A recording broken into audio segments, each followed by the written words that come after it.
Hello and welcome back to our fashion photography masterclass. My name is Naz and today we're going to be going through styling. I'm also going to be having a quick look at hair and makeup and how you can also use these to best inform the final outcome of your shoot.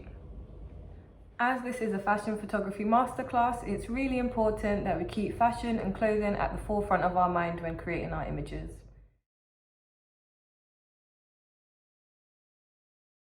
With street fashion photography, it's all about seeing what's already out there. So you're relying on other people that you might not know who have already put looks together that you find interesting.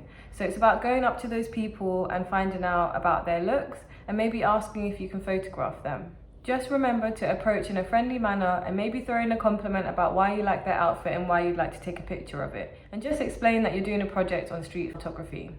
Some people might turn you down, but that's okay. We respect their boundaries and we move on to the next subject. This is a really quick and easy way to get started, and it means that you don't have to use many other resources. You only need yourself and your camera. Whichever camera you've chosen, make sure that it's quick and easy and accessible and that you can just snap as you go. As this will be a street style photography shoot and you're approaching strangers, please make sure you do this in a safe way and make sure that you have thought about other ways to keep safe, maybe taking a parent, guardian or carer with you.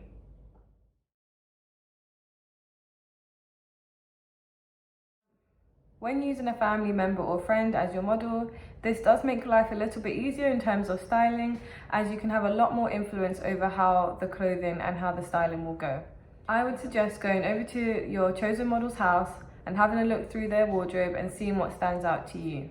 You can work together with them to create looks and make sure you're taking pictures of these looks as you go along, as you do not want to forget some of the key pieces that you found. You can also add in your own wardrobe or anything that you might have around your own house to accessorize. Here are some images of outfits that I pieced together for a shoot I did previously. As you can see, I have the top, the bottoms and the shoes laid out very clearly in looks. This helped me decide what I was going to choose for the final outcome and which outfits I thought were the strongest. You can play around with these and take pictures and then select the best ones at the end, and that was my method for doing it. Once you have chosen your strongest looks, I would suggest putting it into a PowerPoint presentation or a keynote presentation, the same way that we did with our mood board, and so you can see all the outfits laid out together in one place. When planning your outfits, there are a few things that you should consider that I'm going to run through now.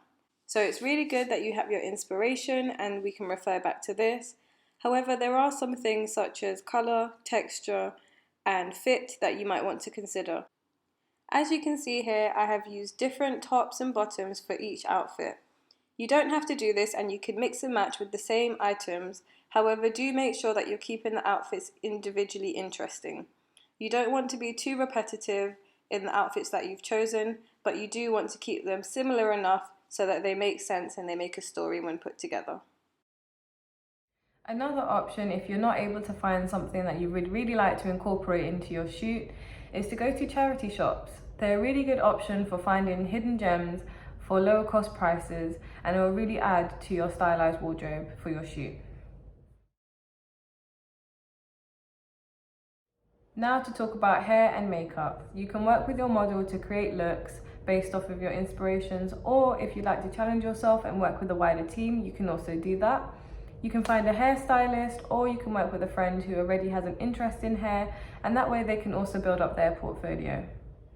If choosing to work with a hairstylist to widen your team, I'd suggest sharing your mood board with them so they have a real idea of what look and what feel you are actually going for. Here's an example of a hair and makeup mood board I found online. It's really simple and includes elements of both hair and makeup as well as colour scheme. I thought this would be a really good example, as you don't need to have a lot of information on your mood board, just enough to get across the idea to whoever you're working with. The same goes for makeup. Makeup can really enhance and change the overall look and feel of your images. Make sure if you are working with a makeup artist that again you share your mood board so they have a real clear idea of what images you are trying to create, and maybe they can help best provide the makeup for this.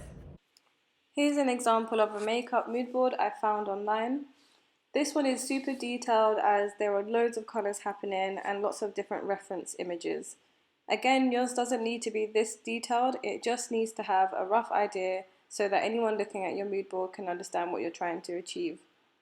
I would suggest going for a more simple makeup look if you're just starting out and if you're doing this on your own with just the model, as this will be much easier to achieve. If you are working with a makeup artist, feel free to go all out and get creative with different looks and colours, but if you are doing it on your own, I would suggest staying simple.